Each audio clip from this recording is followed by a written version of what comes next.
Oh no. Oh no. My webcam is frozen. Off to a great start, everybody. Hold on, give me 1 second. Let me see if I can get this sorted out. Usually if I just unplug it and plug it back in, everything's fine. So let's give that a go. Let's give that a shot. Let's try that one out. No. No. Fuck.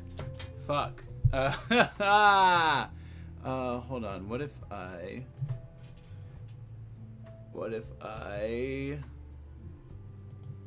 video capture devices?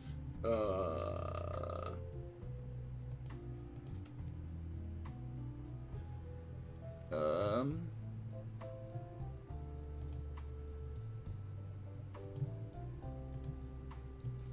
Why is... Oh, because that's testing the audio on it. Where's the device itself? Hey everybody, how are y'all doing today?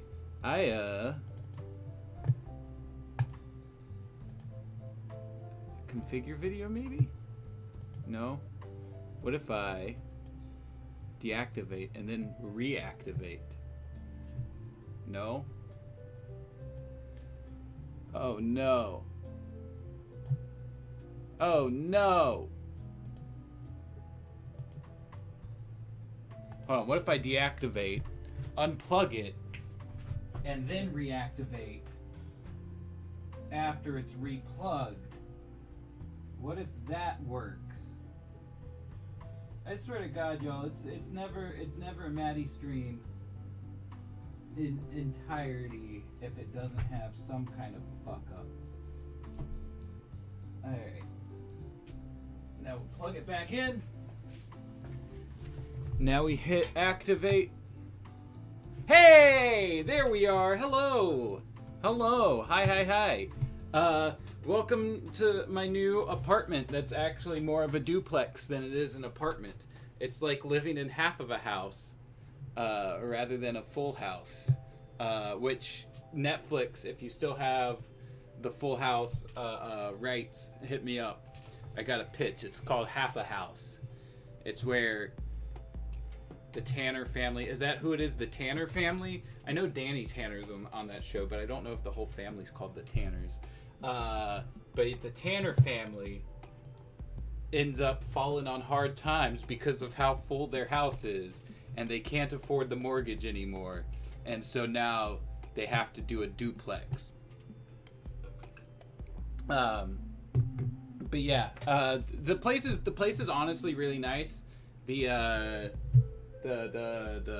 bedroom's a bit smaller than it used to be at the old place, but otherwise the entire place is nice. I have a fucking attic now, and that's insane. Like if you saw last weekend's video, the end of it, that's my fucking attic. I have an attic. Like, I have never had an attic in my adult life.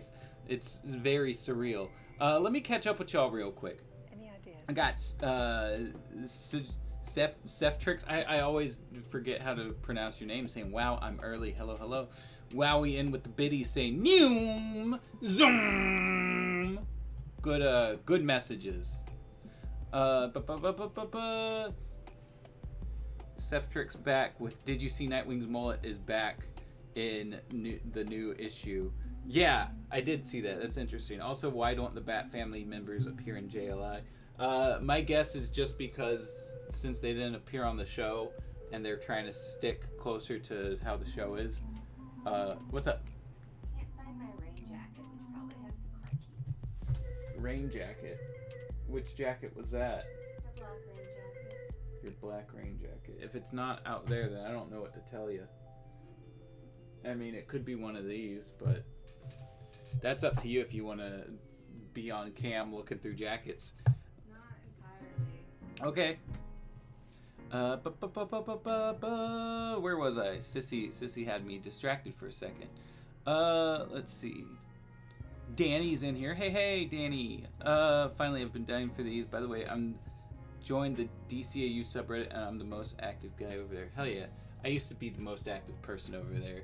And then I stopped using Reddit anywhere near as much. But good job, Robin.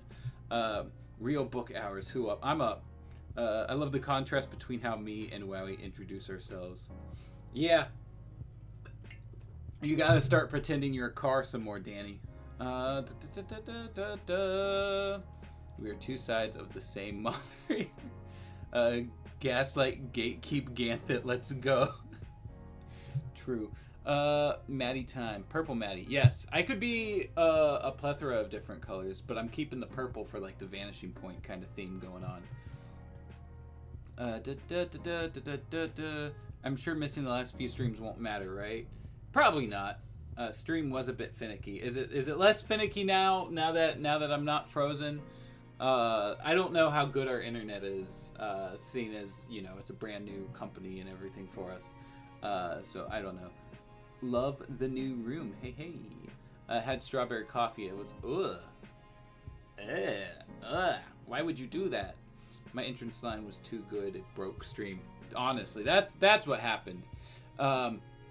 No, for a second, like before, like right as I started stream, it said stream dropped, and I was like, oh, that's weird, but it's showing that it's going on YouTube and Twitch, so I don't know. And I didn't realize that when it dropped, that's when it knocked my camera out. But none of y'all would have known. Danny's on the show. Yes, Danny Buckle and Danny Tanner are the same Danny. Half house where I throw half a house at the Netflix CEOs. Also a good, maybe even better than my show proposal. Is the stream still lagging? I still think about that one stream where I was the only viewer and the stream died like 4 times every so often.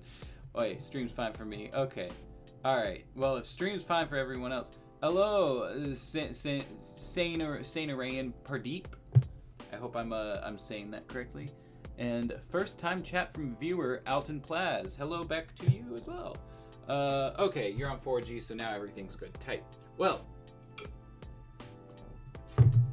for a little bit of catch up, it's been like 2 weeks since I've dropped in on here. Sissy and I have moved to Oregon. We're now about like 20-30 minutes away from where James lives, rather than 4 hours away. So we're gonna be able to like do stuff better and funner and like have things, at least on James and my side of content creation, feel a little bit more connected and less like it's just multiple people on the same channel. So that's gonna be fun. If you caught the Freddy versus Jason video, James came over like last second as we were moving in to like shoot that ending in our attic that we did not know we were even going to have until we literally got here. And so that was a nice like extra spooky touch that we were able to do. We're talking about kind of doing some fun intermingling on the BTAC and JLI stuff that we've still got to do. Maybe make those a little bit more fun than they've already been. And I'm going in today at like 3 o'clock to get new hire paperwork done for my job. So I don't know specifically what my schedule is going to be. They don't have it drawn up yet. So I don't know like what that's going to do to the book club streams. I might end up doing them later in the day. I might end up doing them on a different day. We'll just have to see how that goes. But I was supposed to be in to do that paperwork on Tuesday, but for some reason the email that they sent me telling me to come in on Tuesday was just automatically marked red in my email box. And so I was like, oh, I guess this is an email I already read. Okay, whatever. I'm not, dealing with that. And then I went to be like, why haven't they hit me back up in the last couple days? I told them I'm ready whenever they are. And so I went to email them last night to see I had an email telling me to come in 2 days ago. And it's just like, oh, fuck. So I called them up before getting on stream and was like, hey, what's going on? Here's the situation. I promise I'm not actually being irresponsible. And they were just like, yeah, it's all good. Come in today. So, that's where I'm at with that. I'm gonna be serving up food to the elderly. How evil is this star? Well, on a scale of 1 to 10, I would say he is the evil star. I said it correctly. All right, tight. Hell yeah. Would you like a DCAU Titans movie or series? That could be cool. Ted must remain distant and enigmatic. We've tried to talk Ted into coming out here. He did fly out here last month for some shooting that we did, but he's got so much going on back home that like trying to get him to come out here is could be a bit of a wash. He might not be down for it, even though it's a very good place to be. We're loving it so far. Jake Johnson in the chat. Hey, that man said reap. Hey, everybody drop some reaps in the chat. R-E-E-P. Drop reaps in the chat for Jake Johnson. I felt so bad like when I was watching this last video back and realized, wait a fucking second, there's literally a character, one of the baby characters, named Jake Johnson, and I did not make the Jake Johnson joke. You've been around here for so long, and I could have dropped some kind of joke, and I didn't, and that's on my bad. Hello back to you, Desert Cans. Danny says, honestly, as much as I love the Titans, I'm much more curious about seeing Nightwing's Outsiders team. Yeah, that'd be cool. My biggest like team show that I want to see for the DCAU is Justice League Beyond, though. That's where I'm at. Thoughts on the Injustice animated movie? My thought is that I haven't seen it yet. Just came back as an old subscriber. Hope the channel will live on forever. Hell yeah. Hell yeah. Oh shit. Yo, it's Mattis here. Hey, how are you going? We got some reaps in the chat. We got a peer, Jake Johnson. That is true. I won't be here long, unfortunately, because I got called in early. Damn, it do be happening that way. I feel that. Hold on a second. Let me see. So last time I was on, I showed y'all the music video that my brother and friends dropped. And fucking today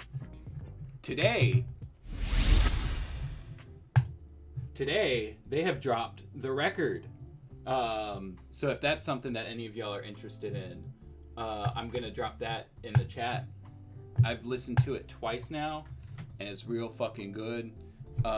It's pretty heavy stuff, so I understand if it's not for everybody, but goddamn, they're great. Your pun got a misread. Oh no. Hold on. What pun did I misread? Oh no. Pun. Ted must remain distant and enigmatic. Is that was there a pun in there? Oh no, I'm ruining everything.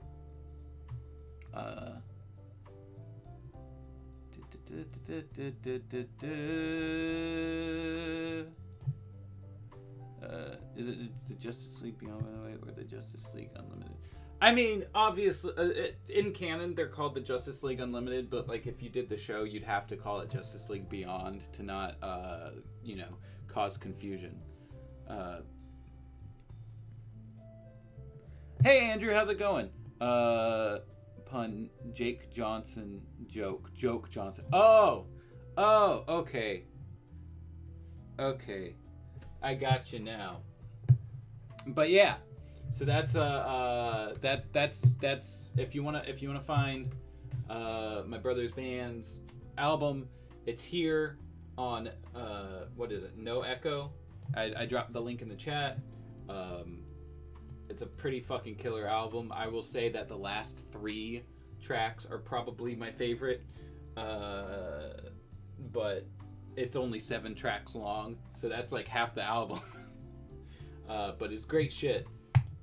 I found out the album art, apparently, they named every song after a different, like, town or city that they played in, and have been playing consistently. And so the album art, they did, like, a map constellation of those areas, and that's pretty neat.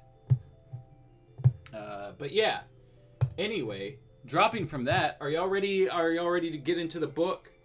If I know a couple of y'all have said that you haven't been around for a couple of these streams. So essentially, what's been going on?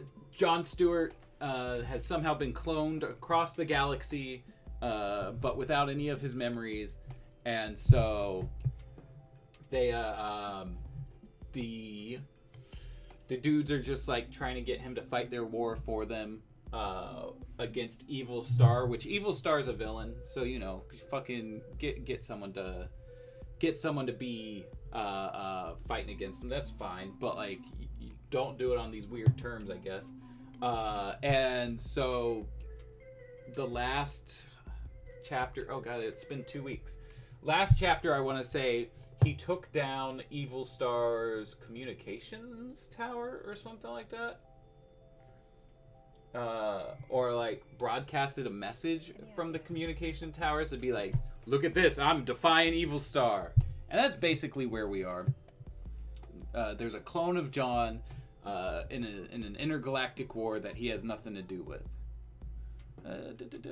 That's neat. Clever symbolism. Hell yeah, hell yeah. Even the Earth 12 comic series called itself Justice League Beyond, so if the shoe fits. Yeah, exactly. Jon Stewart is cloned across the galaxy, hosting every planet's daily show. You know what? I would read that book too. The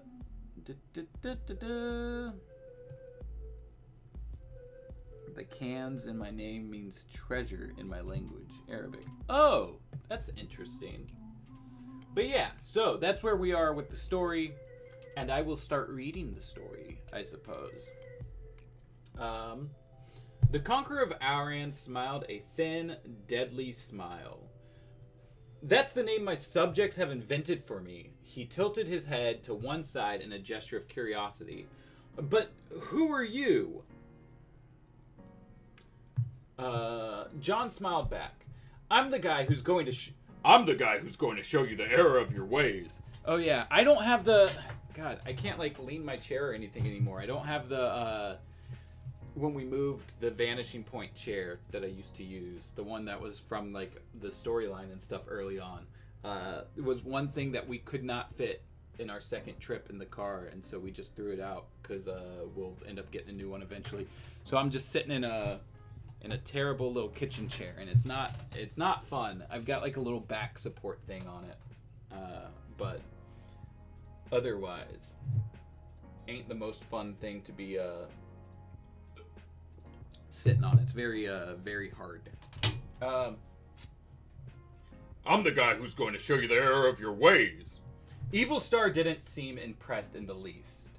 Others have tried, he said, and failed.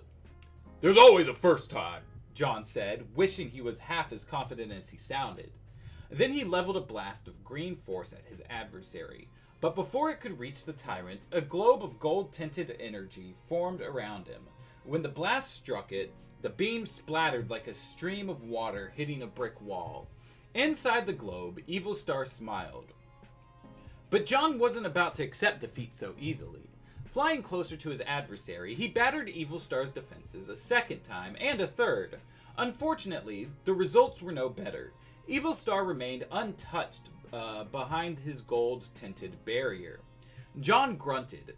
Clearly, the straightforward approach wasn't working very well. He had to try a different one. But before he could think of what it might be, he caught a glimpse of something out of the corner of his eye. Whirling, he saw that it was coming at him out of the sky. No, he realized, not one something, a number of them. They were human-looking figures in blue and purple garb, each one smaller than Evil Star by a head, but stronger and more muscular-looking. John counted at least half a dozen of them, and every one of them was headed right for him. John barely had time to propel himself out of the way before they came streaking past him, buffeting him with the wind of their passage. Before he knew it, they wheeled like a flock of birds and headed for him all over again. Evil Star laughed. You thought you had one enemy, but now you see you have many.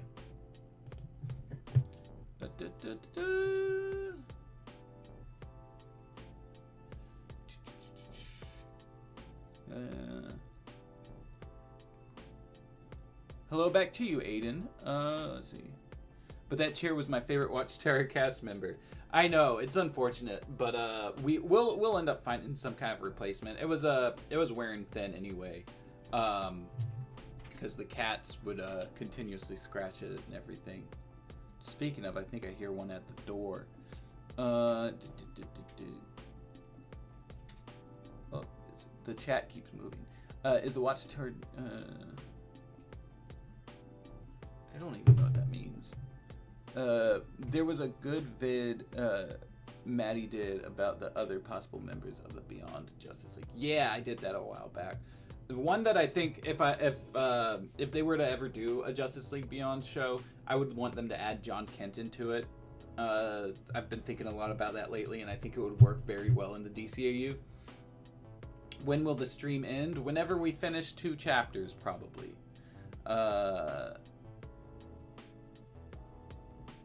Usually it takes like an hour and a half or something like that.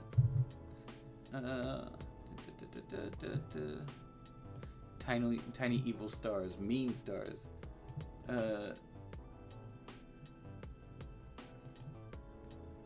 Maddie's chair is missing. Quick, somebody dial up Jay's reviews. It wasn't him. It was all of us the whole time. It was a mystery of the chair. Already having a fun time. That's good. Hell yeah. John Kent as in Clark's son. Yes, exactly who I'm talking about.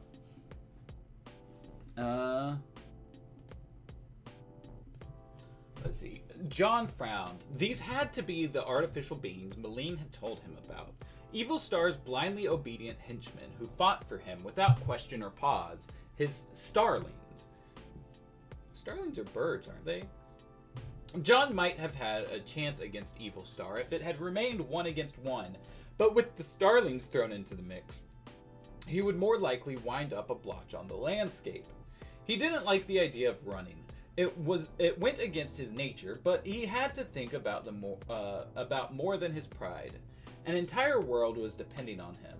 If Evil Star crushed him and paraded his broken body through the streets, it would destroy everything John had worked for. He needed to retreat, and he had to do it quickly while he still had the chance. One or many, he told Evil Star. I'll win in the end. And with that, he unleashed a blast of emerald energy that dwarfed the ones that had come before it. Then, while the tyrant was still huddling in his golden globe, John shot off in the direction of Iskria. In seconds, Evil Star and his starlings were on John's tail, plowing through the air like blue and purple missiles. Blasts of golden energy erupted in the darkness, but... Oh, why the fuck? No. Blasts of golden energy erupted in the darkness, but never quite caught up to him. And John kept it that way. He couldn't increase the gap between himself and his pursuers, but he didn't let them narrow it. Mile after mile, the mountains and lakes and rivers blurring beneath him, he used the power of his ring to propel himself northward, and after what seemed like an eternity, he saw the welcome light of Escriana crawl over the horizon. Come on, he urged himself, just a little farther. Evil Star must have seen the light too, because he redoubled his efforts to bring John down. But as many golden blasts as he sent John's way, not even one reached its target. John knew he was about to reach Escriana's outermost shields.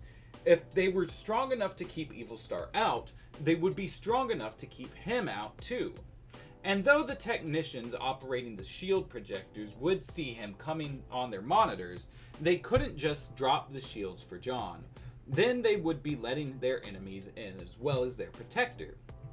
Fortunately, John had an advantage. He knew just where the projectors were and how the shields fit together.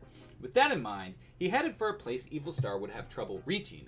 Maintaining his lead on his enemy, John gave the shield technicians a fraction of a second to drop the individual shield that would let him in.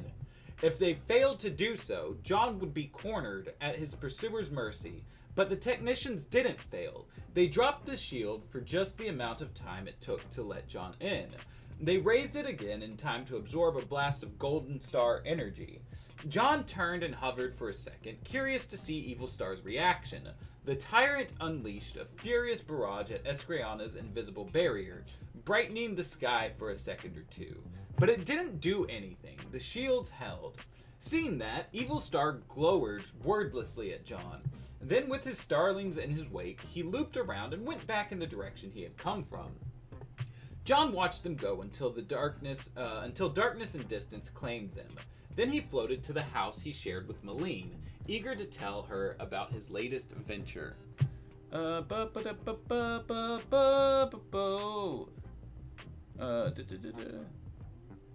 a sucker for newer stuff being reinterpreted in creative ways in the DCAU. Yeah, that's like whenever they've been doing that lately, whether it be like I guess The Green or Miss Martian, like it's been interesting to see what they do with it.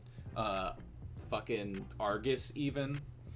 The chair was the friends we made along the way. True. If there were to be a Justice League Beyond series / line of movies, I think Impulse / Bart Allen could be a member at some point. Maybe, but they've already got, God, what's her name? Danica Williams, I believe, as a speedster. Her. So, like, I would 100% want to stick with that above bringing in Impulse. Personally, if I were the one doing it. Gotta bounce, have fun. Take it easy, Matt. Isn't he from further in the future and only goes back to meet his gramps? I think so. But like it could still make sense in a Elseworld situation.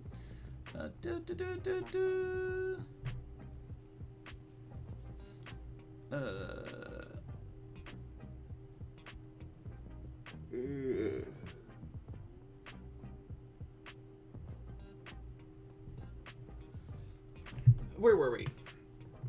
Evil Star had flown halfway back to Pajera before his anger cooled enough for him to consider the matter of his enemy calmly. Unfortunately, his questioning the Chifathians hadn't produced much information. All they seemed to know was that the upstart called himself John Stewart, an unusual name indeed. And while it was rumored that he came from Ascria, it was also said that his home was in Koranathar or Poyage or Dashiri. It all depended on whom one asked. Oh yeah, I forgot, because you weren't here last time, Danny. Let me see if I can do this real quick. Hold on, one sec. Bring this over here, out y'all's way.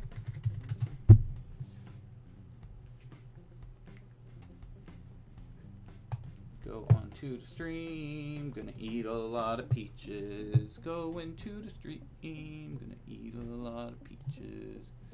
Danny's got a wrench now. Ka-chow. Welcome, Danny, to the YouTube moderator staff. An upgrade from just being on the Discord moderator staff. I meant to do that last time, but you weren't here. Where was I? It depended on whom one asked. Evil Star grunted. He was quite the mysterious fellow, this John Stewart. If that was truly his name, the Conqueror wanted to hate him, but he couldn't. His enemy was doing exactly what Evil Star would have done if their positions were reversed. He was fighting fire with fire. I have the power. Look at you, little He-Man. Danica is tentatively canon. I just want to see Impulse do something outside of the Speed Force. Yeah, I mean, tentatively canon as far as like the DCAU goes, but like, I just feel like if you're doing some Justice League Beyond stuff, all these years later, it makes sense to at least grab a little bit from the Earth 12 comics, not necessarily go all in, I do think people would appreciate seeing Danica, but I also get the impulse to add impulse. Let's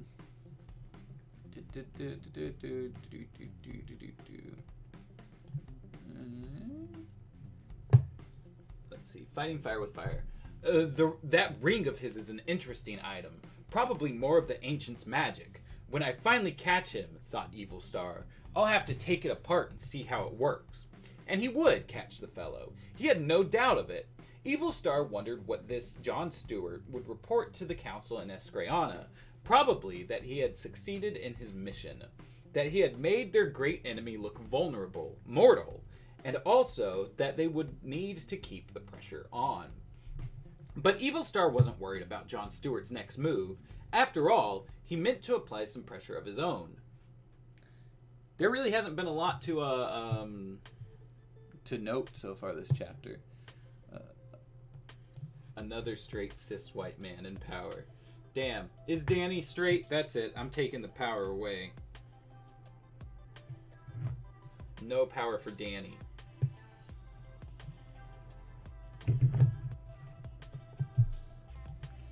But you know what?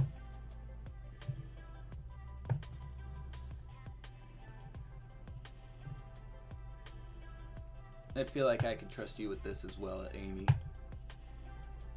Ciao. I feel like there's probably a decent amount of you in the audience that I could trust as mods, but I talk to Danny and Amy on a regular basis, so they're the ones getting it. Take care, Desert Cons. I will figure out how to pronounce it at some point. If it was up to me, I'd establish that Jai and Irie, Wally's kids, are like senior heroes and are mentoring Danica. That could be interesting. John was having a dream. No, I went the wrong way. John was having a dream. In it, he was fighting someone, but it wasn't Evil Star. It was a pack of men with bulging eyes and strange golden helmets, riding self-propelled one-man flyers and flinging what looked like thunderbolts at him. There was a city in the distance, a shining city of tall, transparent towers. John knew he had to protect the city and its people, but there was only one of him, and there was as many as a dozen of his helmeted adversaries. He wove his way through them, trying to blast them off their flyers with the beam that shot from his ring. But they were too fast, too good at making twists and turns, and he knew that if he wasn't careful, one of them would nail him with a thunderbolt. Then the flying men were gone, as if they had never been there in the first place. John was in a cold place with snowy mountains and a sun so weak and pale that it barely gave any warmth. There were men and women wearing animal skins, bowing down to John. Primitive people, he thought. But he didn't want them to bow down. He wanted them to leave the area because something was coming. Then he saw something dark and furry crawl over the slope of the nearest mountain. It was a creature with shiny red eyes, a crest on top of its head, and gigantic curved teeth. If it snatched any of the men and women, it would be the end of them. John couldn't allow that, so he took to the air and sent a beam of green force plowing into the creature. The beam made the creature stagger, but didn't knock it down. Then it was the creature's turn to attack. It took a swipe at him, but he managed to dart out of harm's way. A narrow miss, he thought, too narrow. Then he circled around to take another shot at the creature. Suddenly it was gone. Just like men with the bulging eyes and the strange helmets, the snowy mountains and the weak pale sun and the primitive people were gone too. John was now standing in a huge chamber in front of a raised platform. The platform supported a council of some kind. It was made up of little blue men with big heads and wispy white hair, each of them wearing a red and green robe. They looked down on him with serious expressions. The blue men began speaking at John, telling him something that he felt might be important, but try as he might, he couldn't seem to hear what they were saying. Their voices were echoing too loudly in the chamber, one voice cascading on top of another. Why does it keep going backwards? Please, John thought, one at a time. But none of the blue men would stop talking. Their voices grew louder and louder, trying desperately to tell him something until he thought he would go insane. No! He cried out at the top of his lungs. That's when he opened his eyes and saw that he was in a dark bedroom, his sweat cold on his skin, and he wasn't alone. John? Said his wife. He pulled Malene close to him. I thought. What? She asked.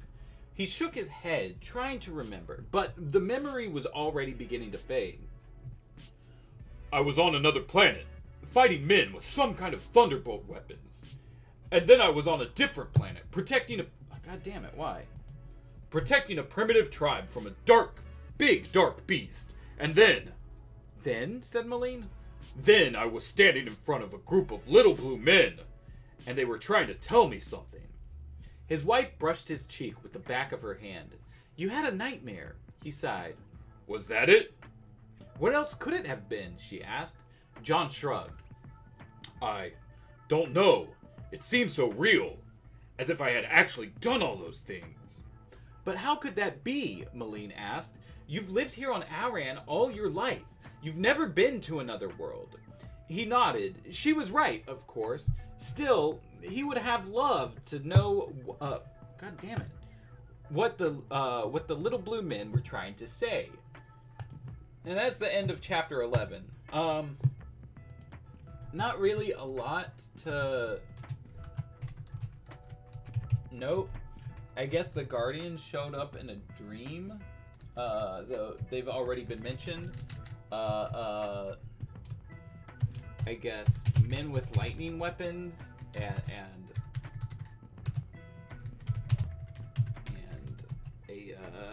like primitive space people.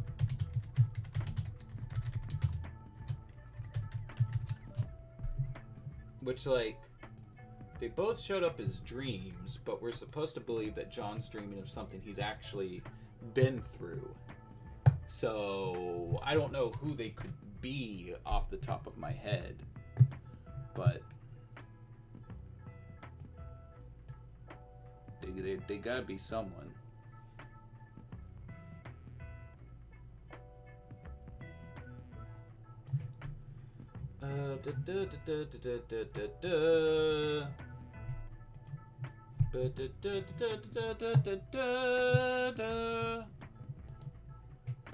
I think that I'm gonna, since we just finished that chapter, I'm gonna go on a restroom break real quick. But I will be right back. Give me a sec. Where's the standby? There's the standby.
Hey, I'm back. Yeah, that Andrew Cazzini was a troll account. It's the same fucking guy. Has nothing better to do with their time.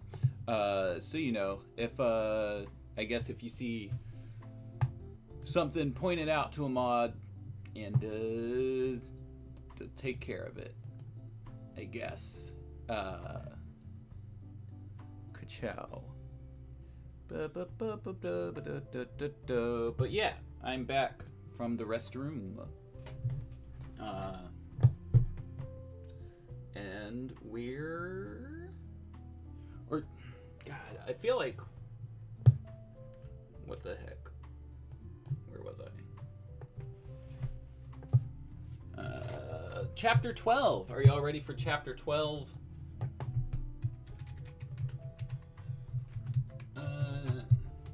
I am really enjoying this book so far. It is one of the better ones of these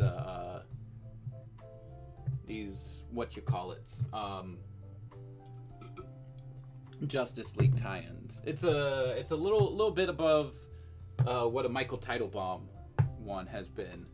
Not to say that Michael Teitelbaum is a bad writer, but Red Justice was a bit of something.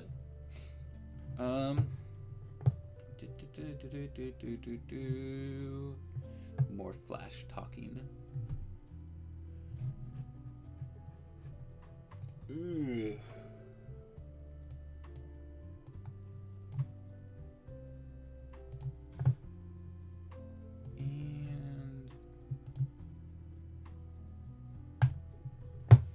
where were we? Malene had been awake most of the night. But John had gone back to sleep after his nightmare woke him, but she had been unable to do the same. Unfortunately, he had given her a lot to think about. The council had asked her to do a very important job. Part of it was to let them know what John was thinking. That way, they could make sure he didn't turn on them. Obviously, John's memories were starting to return. That was what his nightmare had been about. His memories were coming back, and his mind was trying to decide what to do with them. It was Malene's responsibility to tell the council what had happened. Without a doubt, that was what her Uncle Jared would tell her to do. But if she did that, they might send John back to Earth. Or if they couldn't do that, they might find some other way to dispose of him. Either way, she would never see him again. Malene's uncle had made her promise that she wouldn't let her emotions get in the way of her assignment.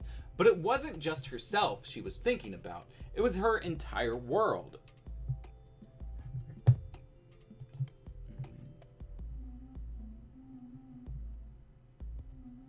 I think the guys with the lightning and the helmets are the weaponers of Quard. Let's see. Weaponers of Quard.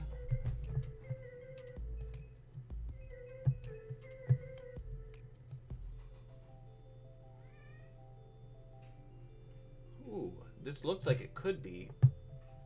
The Weaponers are known for creating the first yellow power ring, which became the signature weapon of the evil villain Sinestro. They do got helmets. Do they have lightning bolts? They have lightning bolts. Ooh! Ooh! Good fucking catch! Oh hey, someone drew one as a DCAU style. Yeah, I'm gonna say that's probably them. Let's see. Likely Weaponers of Quard. Good catch, Aussie Dragoon.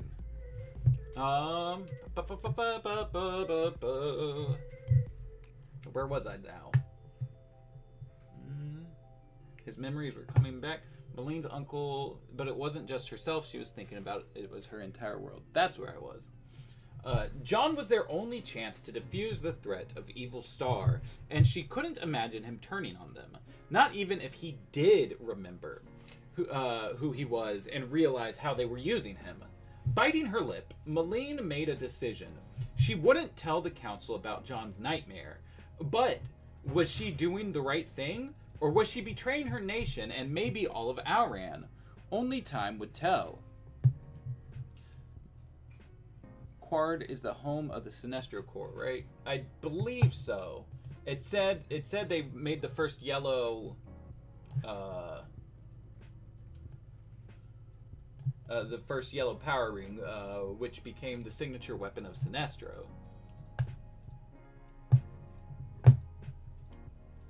And Quard itself.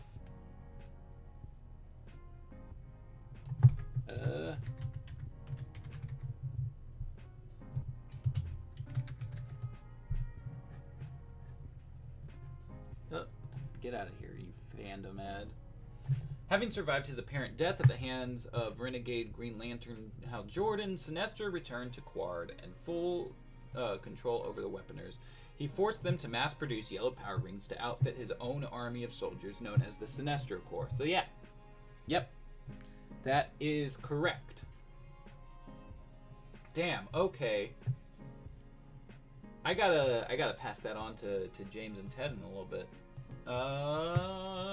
Where was I? John was deep in slumber when he realized that someone was trying to rouse him. He looked up and saw Malene. "What is it?" he asked. "It's Evil Star," she said, her expression tense. "He's back." "Back?" John echoed. "He was spotted by city security." Oh, I probably should close this door. There's a lot of rumbling going on out there. Yeah, I mean, yeah, it's okay. I'm not worried about it. It's just noise. There we go. There we go. See, he was spotted by city security. John's heart was pumping as he swept the covers aside and sprang out of bed. "What does he want?"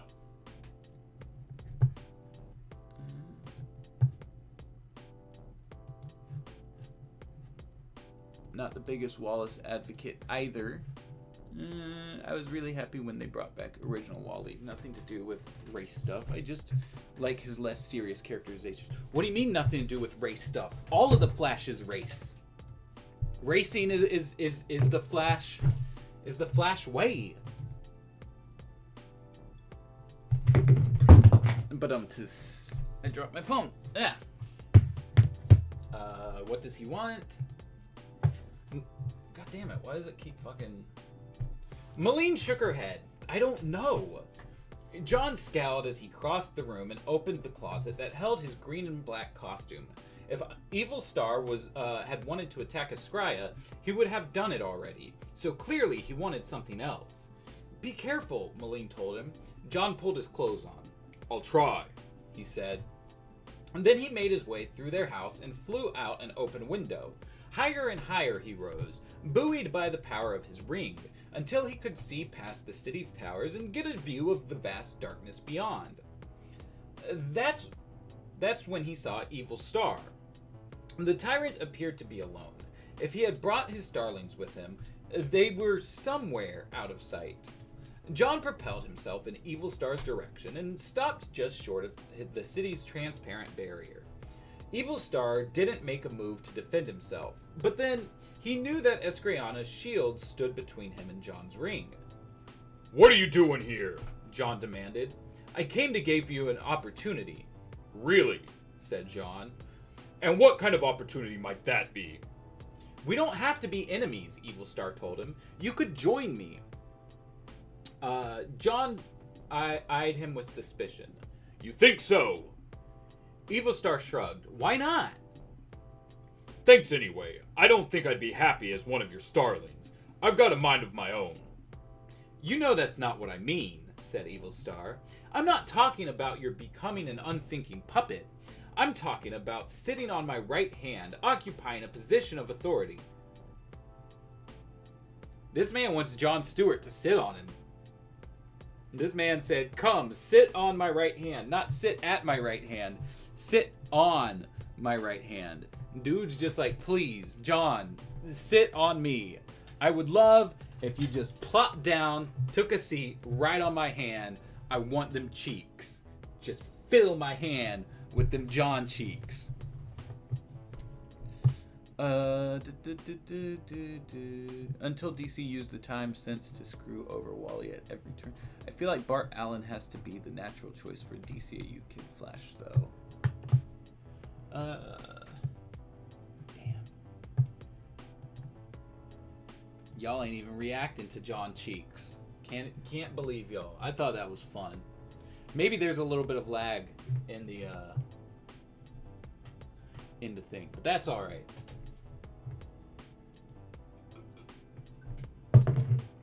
In like 7 minutes, we'll get y'all reacting to John's cheeks. Now where was I? Sit on his right hand. That's where I was. And why would you want me to do that? John asked. Because with the power of your ring, you could help me, and I know I could help you. I don't need your help, John told him. Everyone needs my help, Evil Star insisted. I'm going to rule this planet one day. Those who make that day come a little faster will have my gratitude. I considered making a fisting joke, but I decided to leave it be. I'm not talking about you being a puppet, just you sitting on my right hand like some kind of Wait.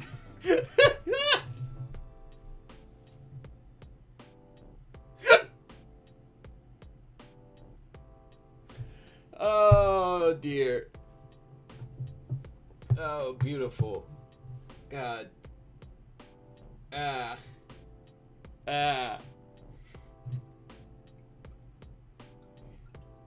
A redraw of Ventriloquist and Scarface, where Evil Star is the ventriloquist and Jon Stewart is Scarface. It's beautiful shit. Hold on. He wants John to sit on his hand and make what come a little faster?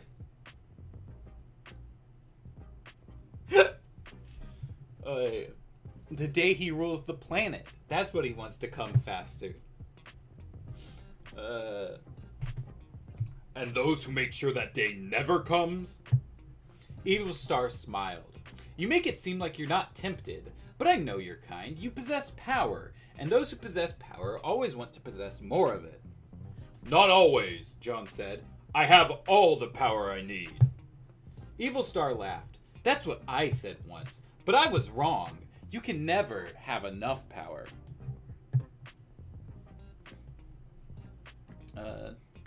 Speaking of Wallace, you know what I still don't understand? How is he in the DCAU in Apocalypse War? I mean, we see Wally, Kid Flash in the Judas Contract, and the Wests in the DCAU. I do believe that James Tucker explained it on Twitter at some point. Let me see if I can find that, actually. J. Tucker, animator.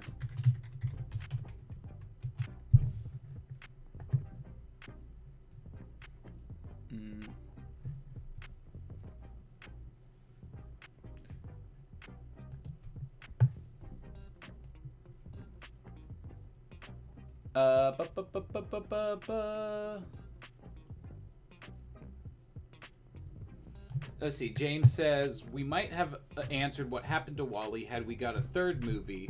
I would have liked, I assume a third Titans movie. I would have liked to have introed Wallace in that one, perhaps. Maybe someday. So maybe he's not giving any kind of... what about, like, if I type in Kid Flash instead of Wallace?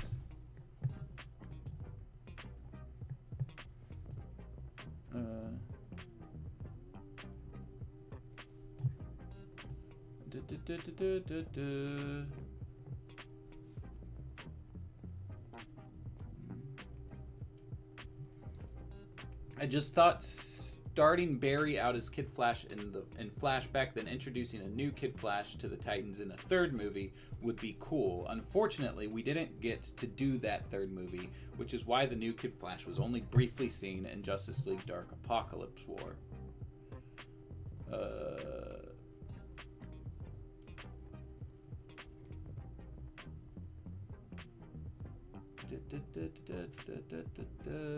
So, I think that's all we got. It was that there was plans for a third Titans movie that just didn't come to be.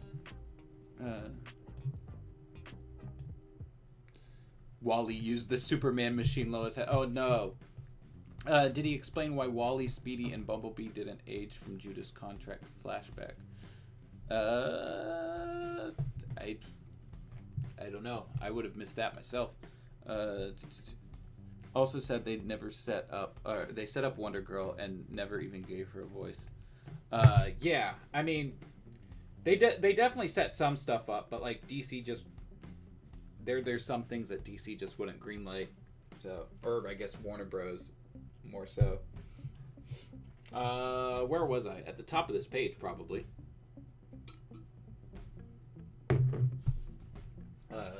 You know the problem with you? John asked. You've forgotten about the important things in life. You don't remember what it feels like to have the love and respect of other people. I'd rather have their fear, Evil Star told him. It's a great deal more satisfying. For you, maybe, John said, but not for me. I wouldn't trade what I've got for anything in the universe. Evil Star's mouth twisted and he made a sound of disgust. Obviously, his patience had come to an end. Then you're a fool, he said. It's just a pity you won't live long enough to realize it. And he began blasting away at the invisible shield between them. At first, John wasn't concerned. He knew how powerful the shield was, how much punishment it could take. Then Evil Star began to turn it up a notch.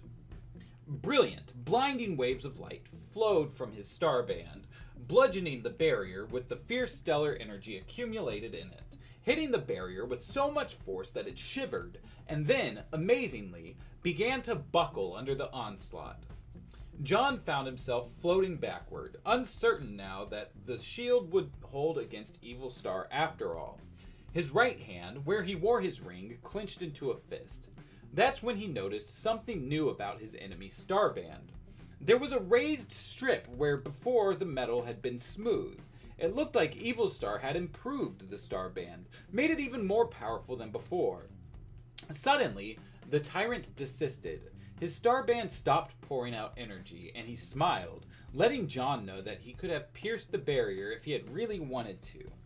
Turning his back on John, Evil Star sailed off into the darkness. As Ascria's champion watched him go, his heart sank. He had planted the seeds of rebellion, he had nurtured them, but now John was afraid they wouldn't have time to grow. He needed to try a new approach, or watch Ascria fall to Evil Star and make the tyrant's victory complete.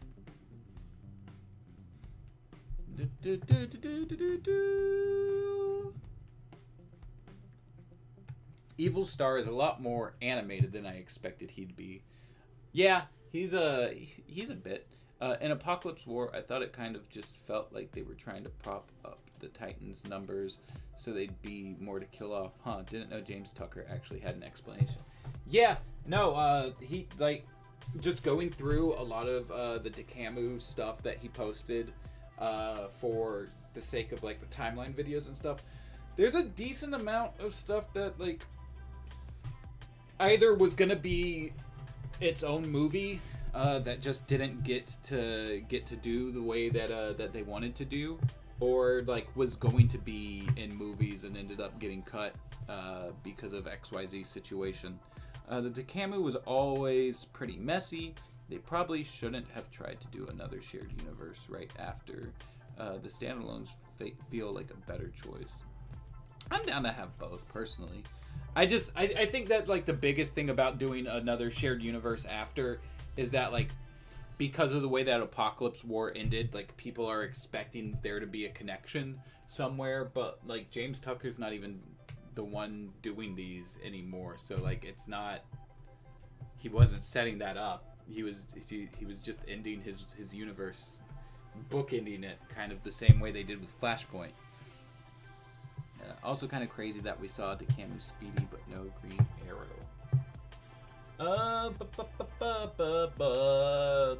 Where was I? Malene had listened carefully as John sat in their dining area and related his encounter with Evil Star. Then we're not as safe as we thought we were, she concluded. John, who was sitting hunched over the table, didn't answer her question directly. As she had come to understand, he didn't like to dwell on the negative side of a situation. We need to come up with a way to beat him, he said, and quickly. Feel like if they could, they would have made Apocalypse War 2 movies. Probably. Speedy actually was adapted into outside media before Green Arrow was. Malene frowned. It was a lot easier said than done. He has the energy of the stars at his disposal. How can you beat someone with all that power? The Green Lantern sat back in his chair and shook his head. I don't know. She looked at him. John? His expression was changing. He was starting to look confident again, excited. You take his power away. Take away the power of the stars? Malene asked. John turned to face her. I need your help.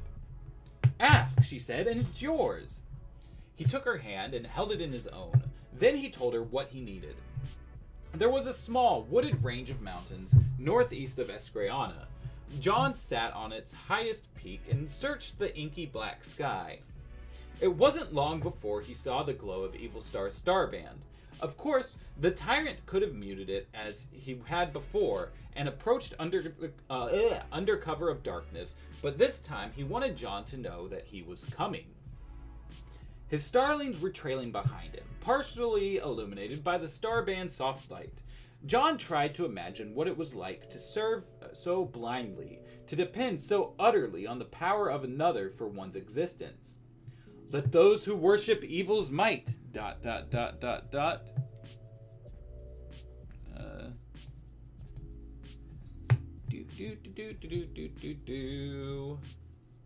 Once again, he seemed to remember a phrase, but nothing more, and again, he couldn't recall where he had heard it.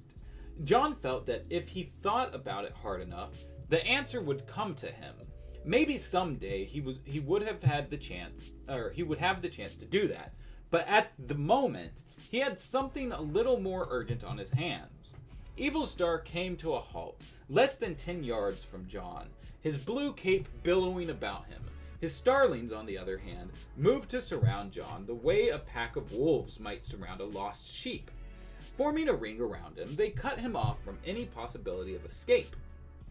John was all too vulnerable out here, in the midst of his enemies, without Escria's shields to offer him protection, but he couldn't have accomplished anything if he had remained behind the energy barrier. And if his plan failed, and it cost him his life, he resolved not to think about that. He had to concentrate on succeeding now more than ever. So, said Evil Star, you've reconsidered my offer. That's right, John told him. The tyrant's eyes narrowed in the slits of his mask. Just like that? I don't blame you for being skeptical, John said. I was pretty determined not to join you. Evil Star drifted nearer to him. What changed your mind? John shrugged. You did. His enemy studied him. You mean the wisdom of my words finally sank in? That's right, John thought. Keep coming closer. It wasn't that, he told Evil Star. I saw what you can do. I can't beat you, and I don't want to die trying. Closer, John thought. You're almost where I want you. Before I can trust you, said the Conqueror, you'll have to demonstrate your loyalty to me by destroying one of the rabble-rousers you set free. Are you prepared to do that? If I have to, John replied. Evil Star folded his arms across his chest. Really? You would do that to your allies? I would have expected some reluctance. He's no fool, John thought, but he was getting close enough for John to see the stubble on the tyrant's unshaven chin. Close enough, almost, for John to reach out and touch him. Are you sure you're not lying to me? Evil Star asked. Laying some sort of trap, perhaps? As a matter of fact, John said, I am.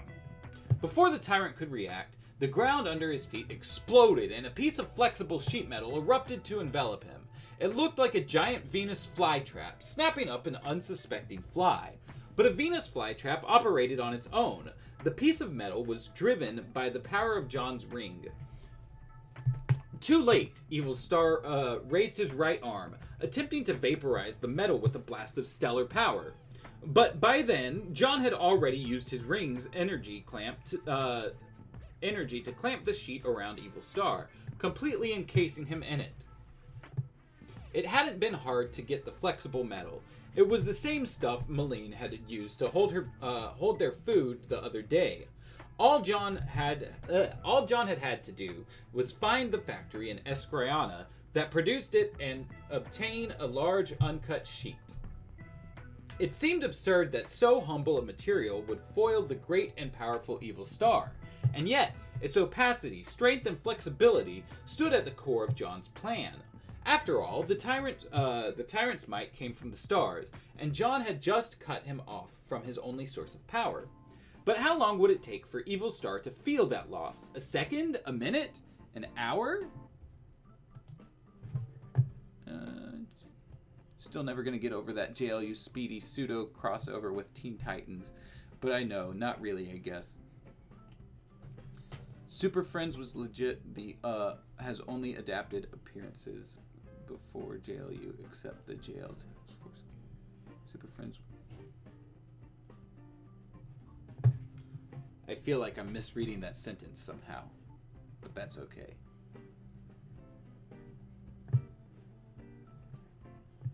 God damn it. John had barely asked himself that question when his ring started giving him trouble. All of a sudden, it was becoming harder for him to dredge power out of it. Harder for him to make it carry out his instructions. What's going on? He thought. John didn't remember how he made the ring, so he didn't know how it worked. But for some reason, it was threatening to conk out on him, and at the worst possible time. If he let up on Evil Star, even for a second, the tyrant would burst free of his sheet metal prison, and John couldn't allow that, not when all of Alran was depending on him.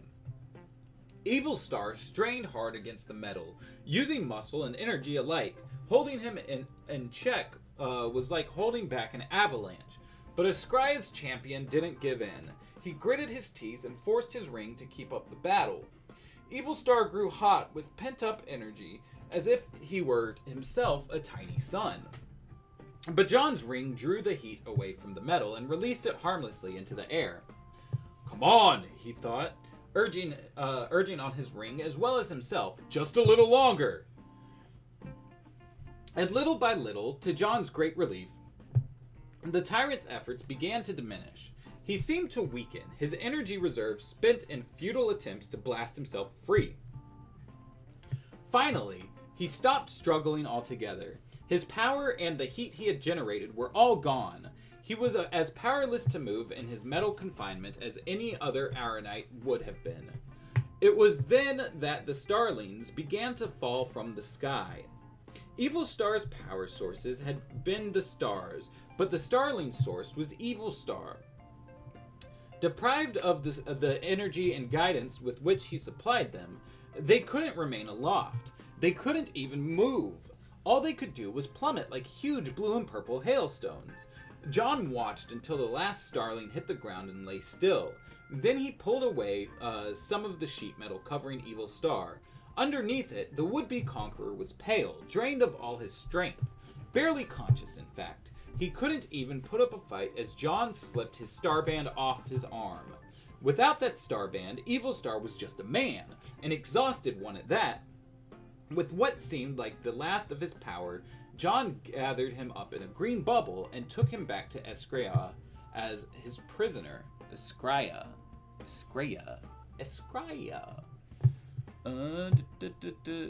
In hindsight, I'm pretty shocked that Ollie never showed up in BTAS or TNBA. He feels like a really obvious choice for a team-up episode. Yeah, I could agree with that. Oh, was that the end of the chapter? Oh shit, that was. Alright, tight. Yeah, I know, like, wasn't Clock King originally a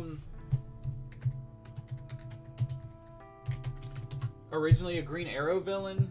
Like, on that alone, you would think. No, I don't care about that. Green Arrow. The first Clock King was a villain and enemy of Green Arrow. Yeah, and then like they had the whole talk about the Birds of Prey stuff going on in BTAS, and that would have obviously brought Black Canary along. So I wonder why they didn't ever do any Green Arrow anything. I'm curious if there's something that I may have missed in like all my research on BTAS about Green Arrow possibly showing up. They team up more than like anybody in Brave and the Bold. That's true. Called it back in chapter 1. Wait, what did you call back in chapter 1? Falling Starlings, Make a Wish. I was imagining the Star Band as a wrestling belt type deal. Without the Star Band, he's just a very sweaty man. I'd really like a Green Arrow, the animated series. I think there'd be a good chance of it happening now due to the popularity of Arrow. Yeah, that would be interesting. Both Clock King and Count Vertigo are. Okay. It might be for similar reasons to why they didn't do the Black Canary B-Test episode. I'm actually curious. Green Arrow, Batman the Animated Series. They brought John, but not his lantern. Oh, yeah. True.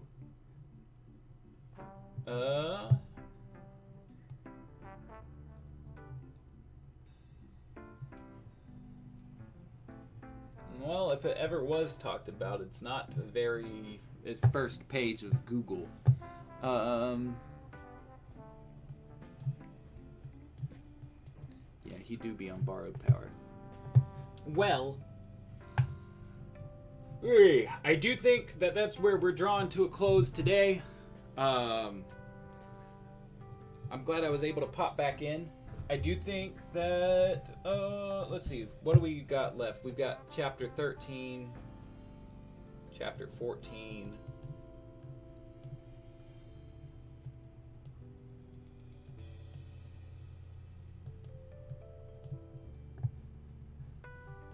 How many more chapters does this book have? That's the epilogue.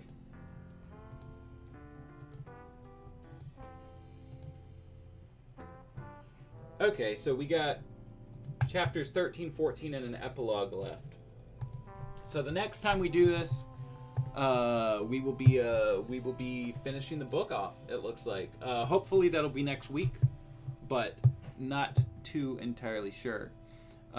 When you think about it, we really don't know a lot about any Green Arrow characters, even the ones that appeared like Merlin. Green Arrow timeline video when it could be interesting to break down his character and everything. I could try to find a way to do it. Maybe. Though I do think that my next big video, hopefully by the end of the year, is going to be the Ben 10